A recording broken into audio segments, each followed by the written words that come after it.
When you are a person in power and you use that power as an instrument, as a tool to justify actions against individuals who may disagree with you, that creates what we would call an atmosphere of fear. And that shames individuals to be silent.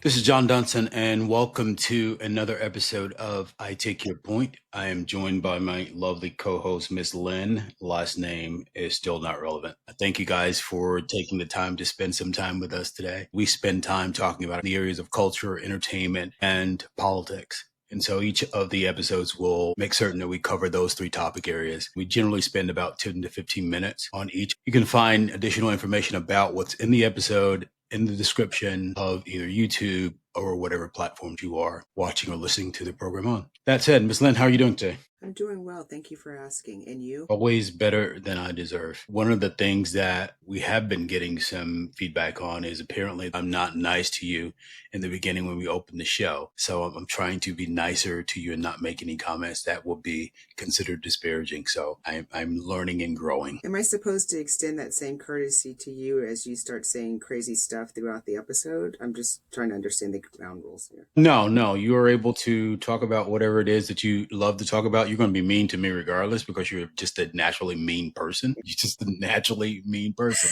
Fake news.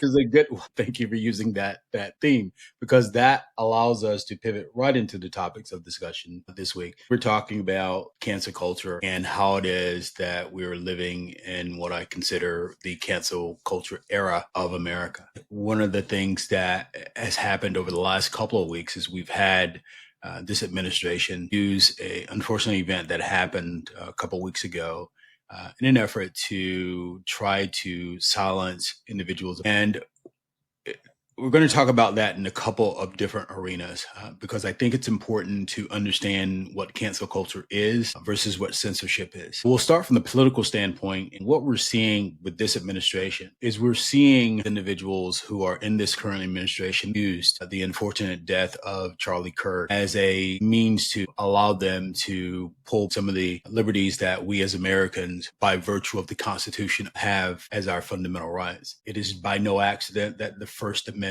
is the First Amendment for a reason, and that First Amendment entitles you to freedom of speech. What this administration is doing is they're using that to weaponize not only what they deem as the appropriate speech, but they're using that to go against individuals who may be critical of them, whether that's in private sector or in public sector. What say you about some of the things that we're seeing this government do with respect to censorship / cancel culture? I just think it's interesting. I have been reflecting over that this week. I was kind of thinking about how Netflix had a response to Dave Chappelle and the way that he was joking about the trans community. And they were just like, he's a comedian, that's it. It's funny, you don't like it, don't listen. Then you juxtapose that against how the FCC handled the controversy around Jimmy Kimmel. It just highlights to me how unevenly institutions will react depending on their vested interest or who's targeted in these jokes or whatever. Because both of those people are comedians. Both of them, you could say, are told a joke. And depending on who that joke was directed at, the response was different. I can also say that depending on who the institution was, the response was different. To me, it's like the weight of the resources, the influence, the political standing. It kind of determines what, in this current culture, what or whether someone will face real consequences or they can just, carry on. Yeah, couple of things I'll point out from a political standpoint. When the government uses their vehicles, whether it's the Department of Justice and Pam Bondi in going after individual companies, or going at federal employees who may have said something or written something or tweeted something that this administration may have a problem with. By virtue of the First Amendment, again, if you are a federal employee or state employment, there's certain protections that you do have. Unfortunately, some of those protections do not extend to the private sector. So when you have the Attorney General who is using the weaponization of her office, then that presents a different problem. Individuals who are in the private sector, if I'm working for Coke, for Costco, or Intel, and I may say something or do something, that company can fire me with cause if they believe that I've said something that may have offended or may have been detrimental to what it is that we are trying to go to market with. So from that standpoint, you're not as protected from a First Amendment standpoint. What this administration has done is said that if you have employees that are out there that are saying certain things, that are condoning violence, or that are speaking that certain things need to be done to individuals who may think or feel a certain way, they're using that to push those companies to do the dirty work for them. You'd mentioned ABC and Disney and how it is that they handle the Kimmel thing. The difference between, say, a Disney and a Netflix is one is public and has an FCC license. Netflix does not. So they're not controlled by the same boundaries in terms of what it is and how it is that they may respond. Now, to be fair, Netflix did handle the Chappelle thing different than obviously Disney decided to handle the Kimmel thing. But one of the things that I think runs through that is when you have an administration that's saying to a company, we don't like what someone is saying with respect to us. And so we're going to hold you accountable for what it is that individual is saying, either by trying to bully you or trying to make certain that we threaten you and you know that it's a threat because we could pull your license. That's one aspect. The other aspect is with respect to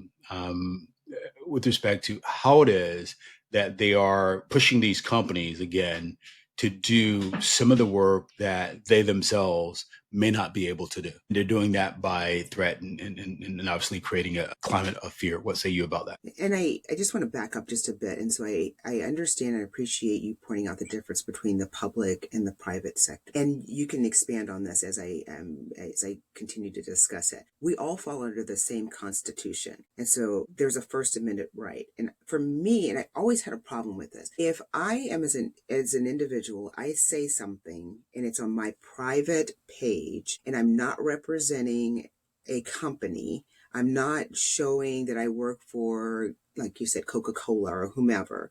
I don't show any of that, but as an individual, I have thoughts. Now, my thoughts may be horrible thoughts. They could potentially be terrible thoughts. I'm just an individual with a thought. And so I always kind of struggle with this. Like, does a company have a right to go onto someone's personal page and then take disciplinary action against them if they're not representing that company? That's one thing. And that everything is under the First Amendment rights. We all have this First Amendment right. And again, there could be nuance, and I appreciate and welcome anything that either adds to what I'm saying or contradicts. I'm fine with that. But for me, for the administration to decide that they're going to use or weaponize the FCC or whichever government agency against someone because they don't like it, but they don't do it for everybody. It's not the same. We talk about equitable and equal. It's not equal. It's not equitable because there are things that people have said about marginalized groups and they seem to be perfectly fine. I mean, they're good people on both sides. I don't understand the problem. What's happening here? Yeah, I think the problem is who is saying it and whether or not people that So we are can decide this group is okay with saying it. This group is not okay. As the president of the United States, as the administration. So the president of the United States, not just the states that Lynn thinks that you can have in the divorce, and you know those states go away, but the entire United States. And so you're going to say that this group, you can say things. This group, you can't, when you're representing everybody that lives in the United States. this administration has said that they don't care about people that didn't vote for them. You are the president of the United States. Whether they like you or they don't like you, they're still in this country. And just like for me, like I said last week, I struggle with this president, but he is still the president of the United States. And I live in this country. Yeah, I get what you're saying. In an ideal situation, you would have an administration that would protect the rights of free speech for everyone. But we're not seeing that with this administration. What we're seeing with this administration is if there is speech that is critical, belittling, or he considers offensive to him, then he's going to use the levers of power to say, okay, they shouldn't be allowed to say this because it offends me. He came out and said that this week. How is that aligned with the definition of a democracy? Because I'm looking at it and these are the words And this is the rhetoric that looks like a different type of government to me. Yes, and that's when we're talking about censorship. So there's a Mm. difference between using in the personal realm to say, okay, we're going to cancel you because you may have said X, Y, and Z. We can talk about the origins of cancel culture and all that in a second. But what this administration is doing is censorship based on how it is that they believe their role as government officials should be enacted. And that's the part that I think so many people have a problem with. They should have a problem with it because if we look at all of the amendments, I would love, because, the Second Amendment is just a hot topic. Everybody needs a gun. Love to see the resurgence of the Black Panthers and have them carrying guns around. And we'll see what happens with that one. Yeah, I think when you Not think about the first, advocating violence. I'm just saying that. yeah, Just when you think saying. about the First Amendment and you think about how it is that we define hate speech versus maybe ugly speech or speech that individuals may find gross or inappropriate, there's a difference. You can say gross things, you can say inappropriate things, you can say things that are evil, but there's that fine line that the First Amendment determines between saying those things, being a shock jock and saying those things, saying things that are vile, saying things that are borderline racist, and then saying things that incite violence or are hateful. And that's the And problem, right? And right. so, And and so there's a line on that. And that's why we have entities. And I always advocate for a two-party system. I'm a big advocate for that because we need balance and we can't have just one party deciding what's appropriate, what's not appropriate. We need multiple voices in to say, hey, think about this, because that's the problem. You can say whatever you want to. I can cancel you from my life, but that doesn't mean that you now lose your job, well, right? here's the problem. Yeah, here's the problem that I think most individuals are focused on or consider. If I'm a government employee and you fire me for something that I wrote, I do have protections. I mean, he uses the levers of the court to sue individuals who he believes may have said or done something that he deems offensive. So It's like he literally had a list, like Schindler's List, or we go back to the Tale of Two Cities. When he was in court, he was sitting there knitting names in his little of Madame course. Deforge thing. Like, and then now the funny thing is because funny, not again, ha ha, funny, interesting, is that people said he was going to do all of these things. And he looked at them in the face and he said, I sure am. And then he did it. And so Well, I I, think some people really love that. They love the fact that you said it, you did it, you're doing it. And I'm yeah, like, there are people like you who are extremely petty and appreciate why you some always gotta aspects of what the hell? you're, you're petty. You hold I grudges. am petty, but I am not. Okay, I am petty. Never mind. Let's move on. The individuals like you who love petty can go, okay, he is taking petty to a whole nother He is level. taking petty. Even for a petty person like me, I'm like, woo, you real petty. He's extra petty. I think the problem here is this. When you then use that to go against the private sector and you go against a teacher and you get on the airways and you say, Len posted this about Charlie Kirk, Len should be fired. That's what a problem I have. And I believe that for the left and the right. As much as it pains me for someone to say something negative about an individual that maybe that looks like me, that doesn't, they're just like, I don't like Black women. Okay, well, you don't have to like Black women. You can't say, let's go out and throw whatever, a cocktail, what is it? A cocktail? I don't even know what it is. Molotov, That's right. Those words are hard today. That, Molotov. yeah, at my house. You can't say that. But if you don't like Black women, you just don't like Black women. That is your right. I think the bigger thing is this, is that when you are a person in power and you use that power as a tool, Yeah. to justify actions against individuals who may disagree with you. That creates an atmosphere of fear and that shames individuals to be silent. And so what you'll have is that individuals who may know better will not say anything out of the fact that they don't want to incur the wrath. I'll give you an example. You think of the modern day Republican Party, the individuals who are serving in Congress. Mm-hmm. Because they don't want to feel the wrath of this individual, even though they know some of the stuff that he is doing is terrible, they're not going to say anything because as long as I keep my head down and I try to do things on the margin and try not to offend him so he does not come after me, then I'm okay. It makes them complicit in what he is doing. And that's what he and this administration is hoping for. And so I had talked about like one of my favorite classes in graduate school was ethics. And so you have to question what the motives are for these politicians. If you're concerned that, again, you're representing people in the United States, that should be your goal.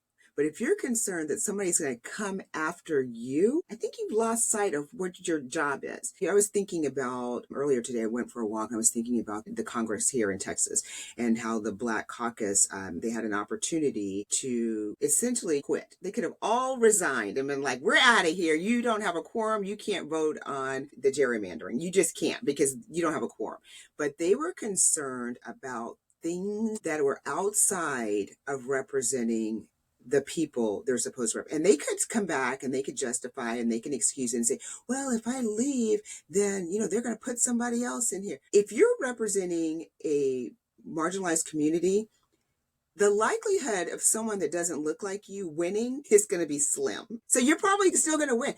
Be brave. And I say But that as a person that doesn't have a political office. Well, we don't have a lot of brave politicians. We don't have a lot of, because they're self-serving on both sides. I had spent some time in local government here. So I was like, I'm getting involved and I'm doing this. And I remember there was a election coming up and it was House Representatives. And so we had candidates that came in and spoke to us. And I was like, no one's going to vote for you. So I stood up and I was like, no one's going to vote for you. And they were like, why? I said, because you're not talking about things that they care about. You are talking about things that you care about. You represent the people.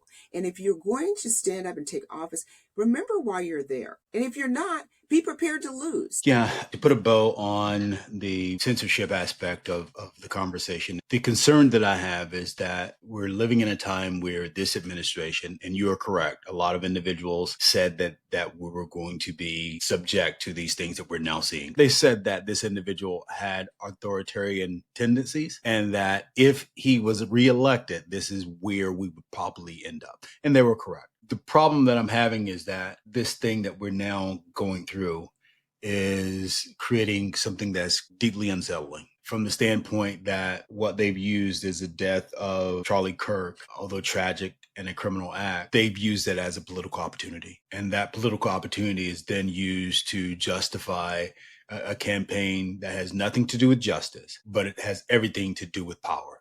And them consolidating that power and them using that power to punish individuals who may think differently from them. And so I want to say one thing on that. I just want to say one thing, just to be fair. The left does the same thing. That is not true. However, that is not true. Don't do. They will use an event, because you actually said this a couple of episodes ago, that sometimes we have to use our bodies or an event has to happen to galvanize the nation. You said something to that effect. And it was they need a visual so that the country can respond. Here's the difference. What I will say, that we will do the same thing. We will use an event to try and galvanize people, to get them to the polls, to have action. What we don't do, and what I don't see, is we don't then try and punish people. We don't have a vendetta where we use the office of anything to try and go out and target people. That's the part we don't do. But every party will use an event to galvanize, to fundraise, to what. I get these text messages all the time. Oh, this happened. Now donate $200. Like, everybody does that. They just don't use the offices to punish people. I think there's a difference here. And I think we need to be very, very clear on the difference between how it is that the left may use a political opportunity and we see the political opportunity being used here. The political opportunity being used here is against ideas. The political opportunity that the left typically does is against ideals. The difference is that one can use, say, the untimely death of someone like George Floyd to create a movement that says Black Lives Matter and to push companies to invest in initiatives that will allow certain marginalized individuals to get opportunities that they may not have had beforehand. Mm-hmm. And if your argument is that that's how Democrats typically use political opportunities, then I will agree with that. That's what I'm saying. I think the difference is here that this creation in terms of political opportunities that are being used by these guys is to stymie free speech. It is to say, okay, what we cannot do is we cannot have Len say that Charlie Kirk had a big head, because now she is saying that Charlie Kirk had a big head and she should be fired. So that's the difference, right? And so that's the problem I have. I have a problem, not a problem, but an observation that both sides will use events to fundraise, to push their agenda, whether we like their ideas or not. Both of them do that. The problem I have is when you try and, like you said, stymie, or you try and hold people back from having access to what every single American should have access to: free speech, the right to carry a gun if you feel like it, whatever it is. You can't, in my opinion, use any event to then marginalize and silence people. You can say, this is my idea. I mean, I don't have to like your idea, but that's your idea. If you want to fundraise off of it, feel free. We don't want liberals eating oat milk or whatever I drink, my mud tea. We don't like it. That's your thing. You can do that. But then you can't say, if I do drink oat milk, I'm going to be then hauled off to jail. Like, no. I actually think that if you drink oat milk, you should probably be hauled off Well, to jail. I'm actually a lot happier than you with your whole milk and your meat. First of all, I don't drink whole milk, but that's okay. Just angry. So you bring up a good point in terms of how it is that individuals can use or governments can use certain things, or how you as a individual citizen can decide that you're going to be done with certain aspects and certain people. We saw this week this administration go after an entertainer, and this was Jimmy Kimmel, and specifically use the Charlie Kirk incident as a Trojan horse to go after Kimmel. Sure. And the irony of all of this is Jimmy Kimmel didn't say anything offensive about Charlie Kirk. I looked at several different things because I wanted to make sure that I was informed, as, got the opinion of several different people, even people that don't politically align with me. It was hard. I mean, because there are some comedians, like I said, Mr. Chappelle, which I love him, has said some things that have just been horrible. Again, I love you, Dave, but it's horrible, and we're cool with that. This guy, I read it over and over. I was like, not seeing it. It was just a fact and a question. But it wasn't about Charlie Kirk. It was about the shit. We know that. Because Seth Meyers and Jimmy Fallon should also be concerned. Because again, he's got his little Schindler's List, and he's like, I'm coming to get you. Jimmy Kimmel decided to speak and make fun of the shit show. That's what he got offended by. I wonder if we will see the end of the Correspondents' Dinner. What do you think? Well, the Correspondents' Dinner, in terms of what it used to be, you no longer have a host. I think this year was the first year that they did not have a host. You're talking about the White House Correspondents' Dinner. Yeah. Sorry. Yes. And the White House Correspondents' Dinner is essentially where you would have individuals who are the political reporters that cover the White House do this event that occurs at the end of the year. And you have political appointees or politicos essentially getting roasted. The irony of the White House Correspondents' Dinner is, but for it happening under Obama, and Obama deciding that he was going to take a shot at the shit show back in, 07, 08, and him getting completely offended by what it is that Obama said, and him deciding, because he was saying to Obama, he wanted to see Obama's birth certificate. And Obama was like, making comments and making jokes. And the shit show became the laughingstock of the White House Correspondents' Dinner. That made him so mad that he decided to run for POTUS. And so that White House Correspondents' Dinner that you brought up, the irony is that now you have correspondents who either will not attend or is so changed in terms of what it is and how it is that individuals don't want to be a part of it. Do I think it will go away? I don't think it will go away, but I think it's been forever changed. The other thing about the Kimmel thing, when it happened, I had a couple of friends ping me privately and said, what do you think about the Jimmy Kimmel thing? And I said two things. I wrote about this maybe 2 years ago. And by this, I mean the death of late night television and how it is that was changing and how it is that it was becoming a cost loser for networks. We're past the bygone days of Johnny Carson, Dave Letterman, Jay Leno, or Arsenio Hall. That era is gone. if you look at who it is that was hosting these shows, they had very little minority representation. It was all white cis men. So from that standpoint, it wasn't really representative of the culture writ large. The second thing was, I always look at, and you call me, and I own this, I'm a capitalist, so I always look at things from a business perspective. And the question that I immediately had was, what deals are coming down the pike that these guys that own these networks don't want to lose out on? Good question. Bigger issue with respect to Disney and ABC is we have, if you think about 30, 40 years ago, we had 50 entities that owned publications or how it is that we received news. Today, I think we have maybe 6, maybe 7 global conglomerates that own all of these entities that distribute the news for us. And so from that standpoint, the shit show and his team at the FCC can go out and say, Disney, that's a nice car that you have. Man, it'd be sad if something happened to it. That's mob language. I said, that's a mob talking. Oh, I hope you don't have a horse's head in your bed. Okay, good night. And that's what Brendan Carr did. He's like, hey, Netstar, wow, I know you have this merger that's coming up in a couple of months and you really want my approval on it. Of course. Okay, so a couple of things I wanted to say about the late night TV. Of course, I've got a bigger age now, so I don't even stay up watching that. I'm like, oh, it's 7:00. Let me get my soup and go to bed. That there's that, but also we are in this culture where we like short, consumable things. Even this podcast with 45 minutes along with people like, oh my God, 45 minutes. I don't know if I can handle it. So 15, 20 minutes. We like short things that we can consume, right?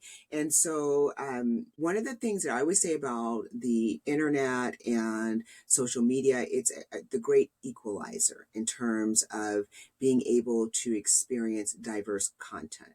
And so a lot of people, instead of doing late night, they will turn to podcasts like this or TikTok or YouTube or whatever, because they can get that entertainment aspect from a diverse group of people, and several people. Obviously going to be slanted depending on who the hosts are, right? But I can hear that same topic in multiple places. I don't have to just turn to ABC, CBS, NBC. I can go, or Fox, or I guess they're still there. All of that, I can go and I have a plethora of things that I can pull from. Like you were talking about that buffet last time. I got a buffet of content that I can pull from. And so a lot of people have kind of moved away, in my opinion. I literally have no statistical information. I'm just making this stuff up. So go ahead and challenge me. That a lot of people have. How's that any different from normal? You usually just mention. I know. I love it. Last time I said, I don't think anybody's smarter than me. I do think people are smarter than me, but not to make decisions in my life. Like, they don't know me, but there are plenty of people who are smarter than me, especially if you know directions, because don't ever follow me, or numbers. Don't ever let me balance your budget. Anyway, back on topic. That I think that there is just a lot of different avenues to explore in order to get content. And I don't have to just listen to the big 3 or 4. Right. And so in terms of diversity, diverse voices, being able to have shorter opportunities to get things, I think people are more aligned to that. A couple of things. One of the things, and thank you for mentioning the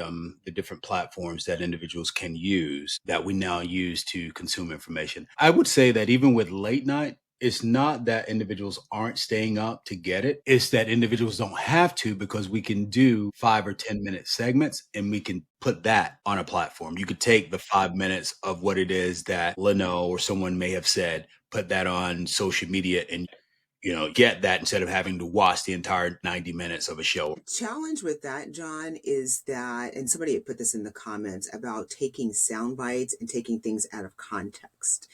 And my response to that is that depending on your political celebrity, whatever standing, those sound bites and that context can become someone's truth. Because unfortunately, collectively, I do believe we are lazy and we don't do a lot of research. And so if I take one little snippet from someone, then that becomes the truth. That's a challenge with it. I take your point on that. I think you're talking about when individuals use certain things, not necessarily to understand a position, or if someone misspeaks, not necessarily necessarily use it to then correct what it is that someone says, but we use it to either try to deplatform an individual or silence them. And so in the case of Kimmel, it wasn't that Kimmel misspoke. They couldn't have said, Jimmy, you said this, this, this, and this. Can you offer a correction on this? Mm-hmm. That wasn't the goal. The goal was to deplatform him so that he's not on the airways at all, or to silence him. That creates a different problem. And so we're now, with respect to entertainment, you brought up Chappelle and how it is that with Dave, he'd said something. Said And a that, lot of times. He didn't just say it once. well, Dave, he could do that because he was on Netflix. Dave is not on Netflix because Dave decided that he did not want to be on Netflix, not that Netflix did not want him. There's a difference. He did not want to be on Netflix because he felt, and he can tell the story better than I can, Since it's but his story.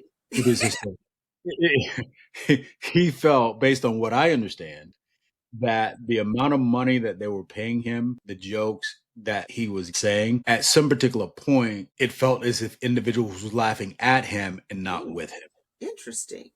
And so that feedback was something that bothered him. Interesting. We'll talk offline on that because I did not hear that. Yeah.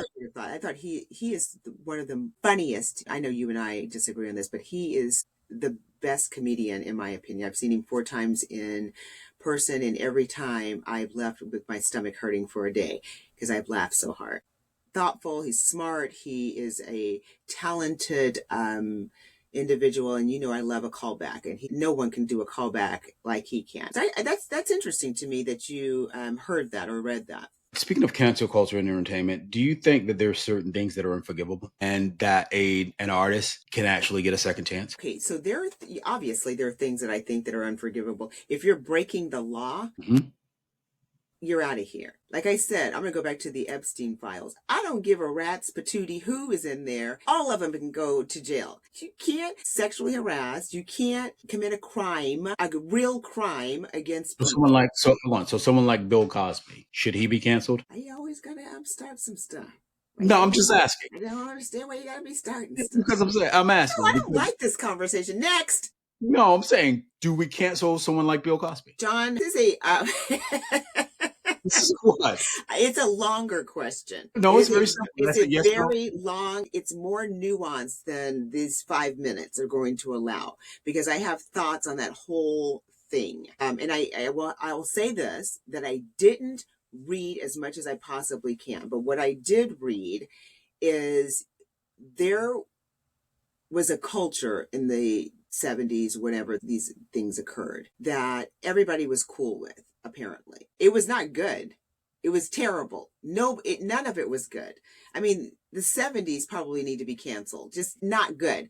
But everybody was on board with this for whatever reason. And again, there's nuance there. What I think happened is that a Gen Zer, it was like, Grandma, that was not a party. That was rape. And Grandma's like, oh, I didn't even know. What's up? So I have a problem with going back and redefining a culture. And so Bill Cosby for me is a tough one. It's a longer conversation. And I'm sure I'm going to get some comments on this.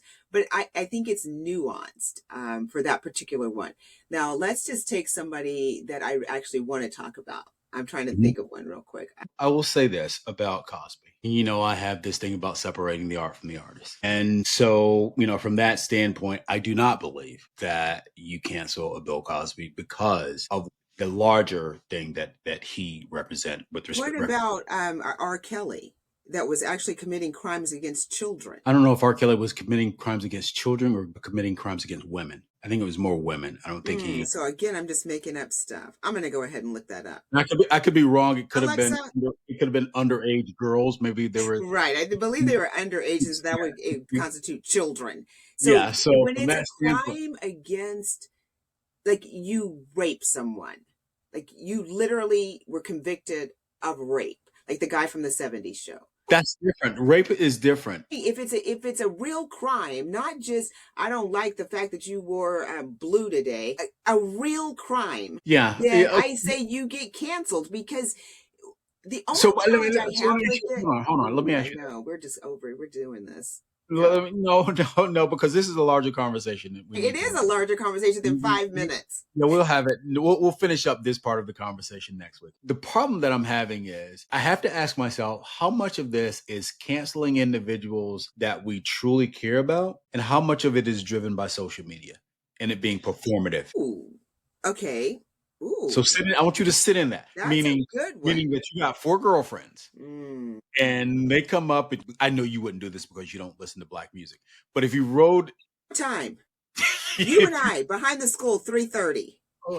so if you pull up in your Yugo and and, and and you pulled up in your Yugo, right? And Uh, you're rolling down your windows rolling down because the window now. Okay, go ahead. you're too cheap to Hello, buy rolling down the window. too cheap to buy. Sure is hot in here. Right? And so you pull up to your 4 girlfriends and you're bumping an R. Kelly song. Here we go. Okay. And they look at you and they say, I know you're not playing that. Mm. And you go, no, I was just turning the station, and it just happened to be R. Kelly on the radio. Mm-hmm.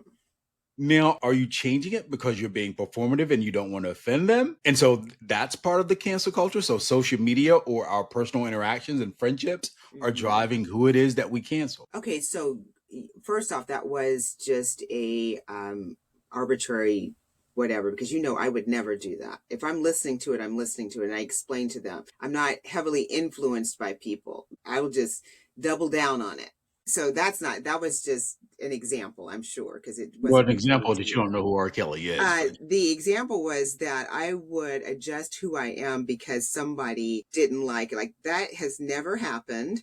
And it's not getting ready to happen. However, two things. I am also receptive to information. Let's just say I was playing R. Kelly and I didn't know what was going on. Like, I've been living in wherever. I'm just, what's happening? I don't know. And somebody's like, hey, did you know that he had committed crimes against children, blah, blah, blah. Whoa, I did not know this. That is going to be a data point that may impact my decision. Now, another thing that I wanted to say about the cancel culture and being performative, that's the danger part, right? So that people will say, oh my God, yes, you're right. This is horrible. I'm taking this off my Facebook. And then at the dinner table, they're like, this beep, beep, beep, bop, doop. And so it didn't change anything. All you did was take that down. But in your heart, you're still a racist, misogynistic, whatever. Okay. So when we shift from the entertainment aspect to the personal aspect in terms of how it is that we decide to cancel people, because Scorpio.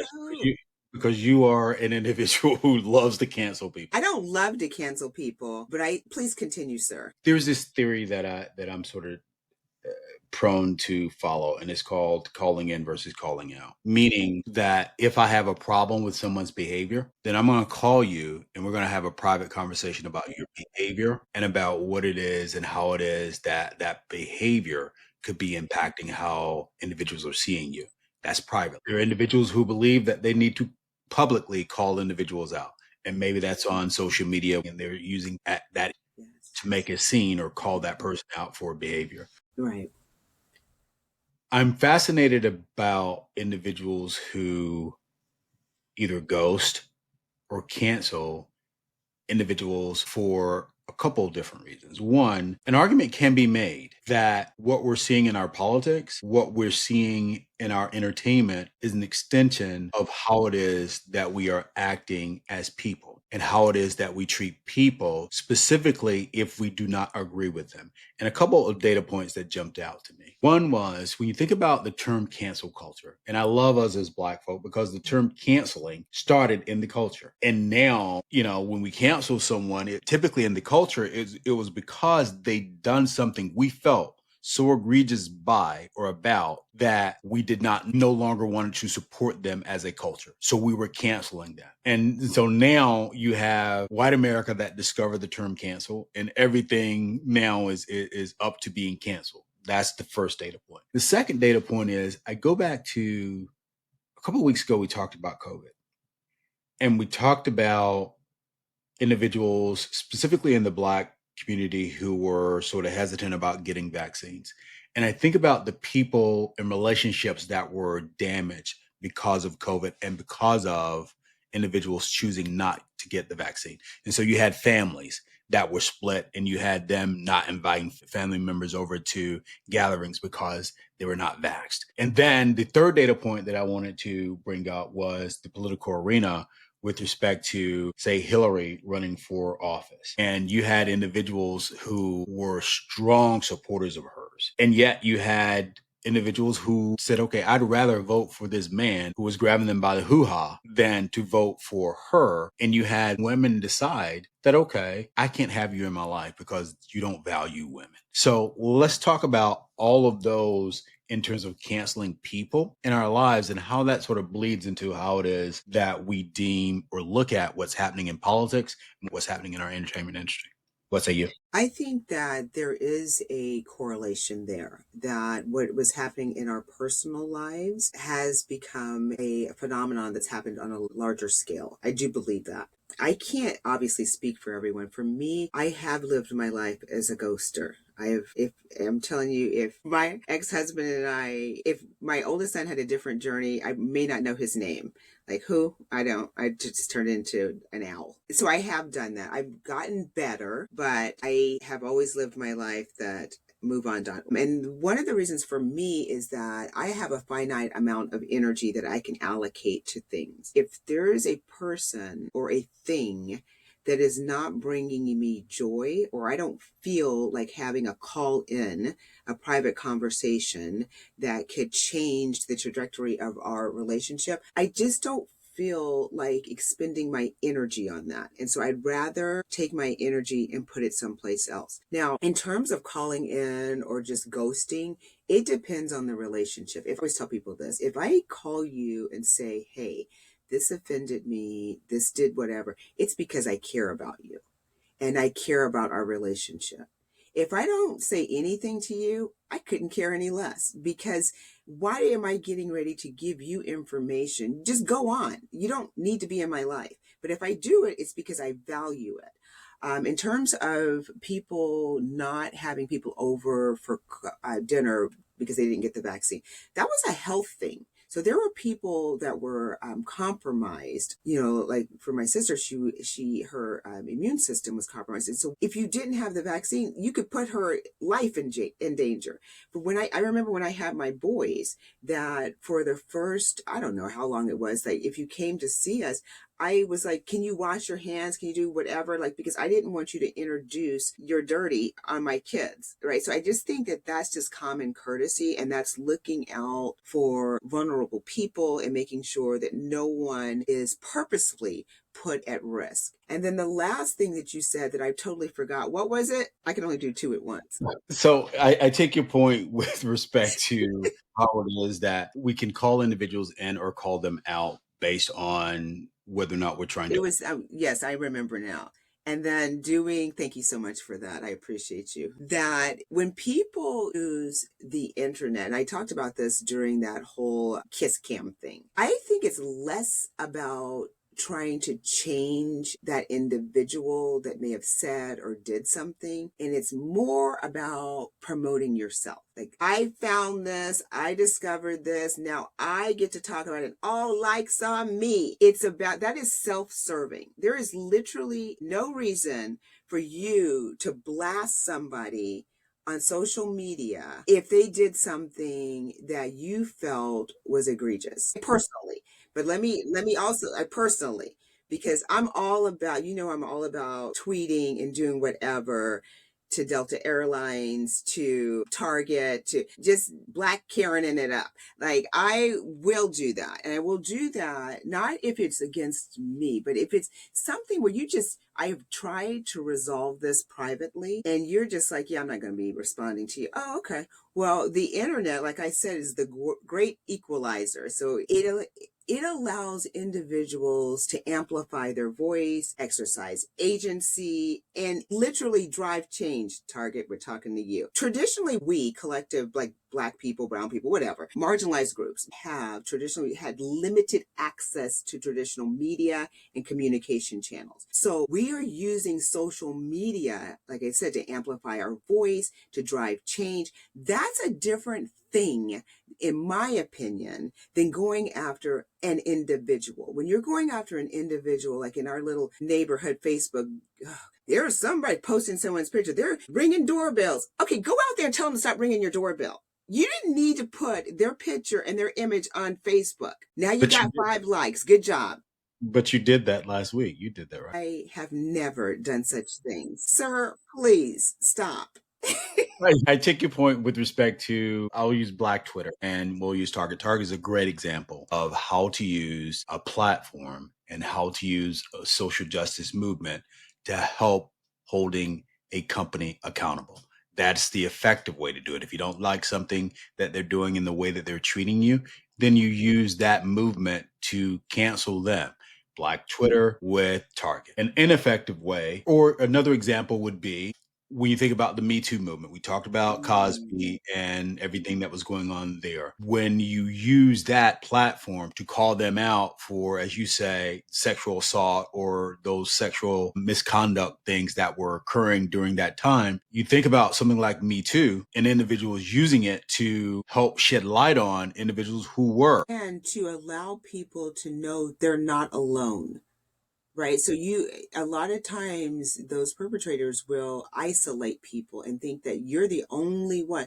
But when you use social media like that, you're like, whoa, he or she was doing this to lots of people. I'm not alone. And I will go back to something you said maybe 2 episodes or an episode ago about the collective. There is power in the collective that way. I still Right. believe in individual thought, but I still think that sometimes the collective can drive that change, and social media can be the tool to bring people together. I take your point and agree with you that when you're using the canceling of someone to bring issues to harm or something and holding them accountable for the real harm that they've done to individuals, I think that's a good use of canceling. What I don't agree with is the aspect of using a disagreement on mundane things. And obviously I'm trying to keep it as vague as possible, to cancel friendships or to start ghosting people because you don't like certain things about them. And by that Are meaning, you saying that you don't like, globally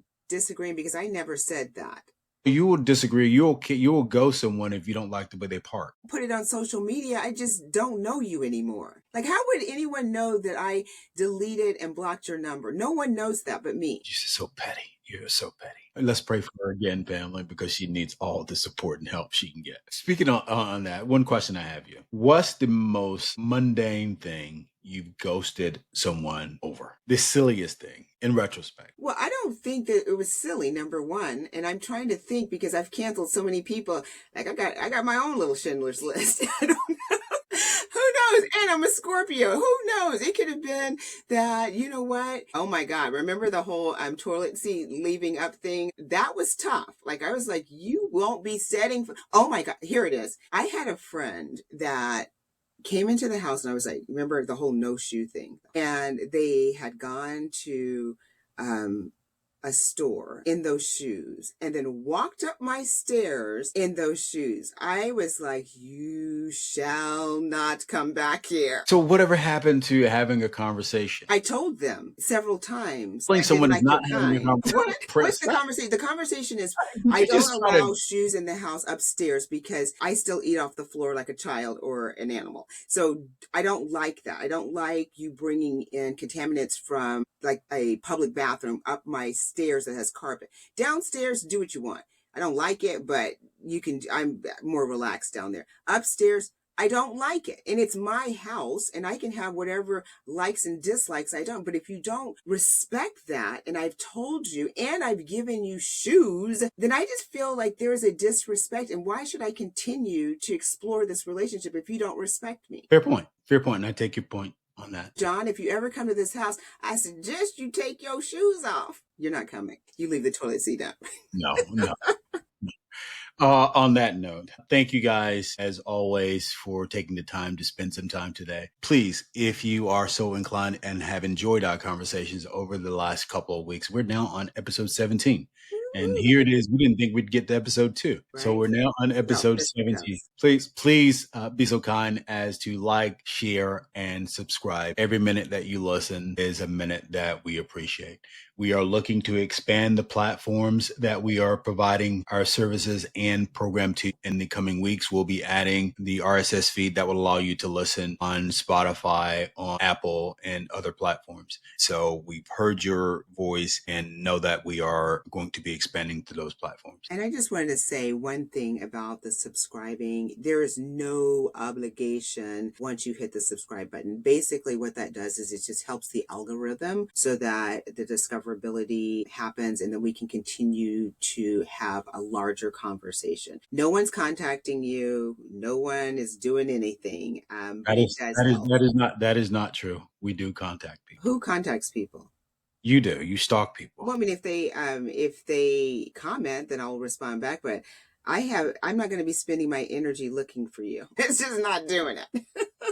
Speaking of that, what do you have on tap for this week? I've been spending a lot of my time lately with my VR. You know, I love to do the exercise, the supernatural exercise. I love it so much. So I've increased my minutes and the time on there. It just brings me joy. And one of the things that I've learned on that is that I now know the words to songs. And I was like, whoa, that is really, I did not know that they were saying that. And so it's just been fun for me. Now, hopefully you're not dancing while you're doing it because Well, you have to dance, John. It's part of the whole thing. Yeah, but you're dancing. It's atrocious.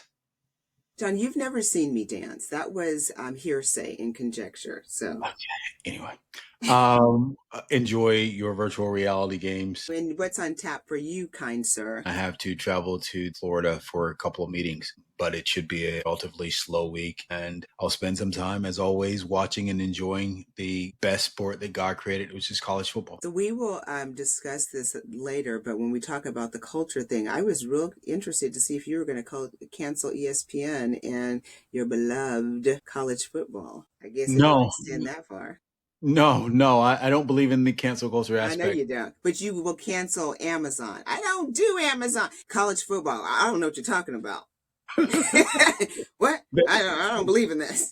That is Amazon, true. You're out of here. College football, yeah, no, we ain't. That is true. So again, yeah, thanks for calling me out on that. I do have a problem with Jeff Bezos and Amazon, but to be fair, I do read the Washington Post, which he also owns.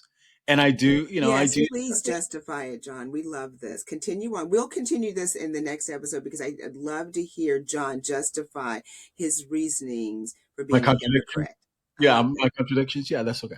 Guys, as always, thank you for taking some time to spend some time with us today. We know that you have many things that you could be spending your time on, but we're glad that you're spending some minutes with us. While you're out this week, please take the time to do something nice for yourself. And while you're at it, make the time to do something nice for someone else. Until next time, we'll talk to you. Thanks for tuning in to another lively conversation on I Take Your Point. This podcast is a production of the SME LLC Media Group. All rights reserved.